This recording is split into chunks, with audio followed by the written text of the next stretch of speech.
In this video, I will show you how you can enable the document scanner on your Samsung Galaxy S26, S26 Plus, or the S26 Ultra. Now to do that, just open the camera app, then tap on the four dots over here. From here, just go to Settings. Now on this page, just tap on Scanning.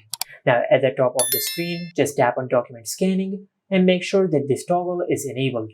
After that, just tap on Scan Resolution, and from here you can set a resolution for the scanned documents. You can either set it as default, but you also have the option for high and low.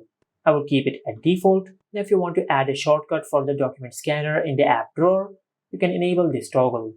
Now after you do that, you will create a shortcut of the document scanner in the app drawer. Just like that. But even if you do not create a shortcut of the document scanner, you will be able to scan your documents using the camera app. Now to do that, just go back to the camera app, and from here just place your document in the camera frame, and an option for scan will appear on the screen. Now just tap on scan, and you'll scan your document. If you want to add more pages to your scanned document, just tap on add scan, and you can add another page of your document. Then just tap on the shutter button, and you'll scan your document. You also have the option for auto. In auto mode, your Samsung phone will automatically scan your document when your document fits the camera frame.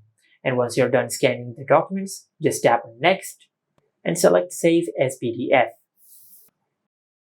Now after you do that, you'll scan your documents using your Samsung phone. And this is it. Make sure to like, comment, and subscribe. Thank you for watching.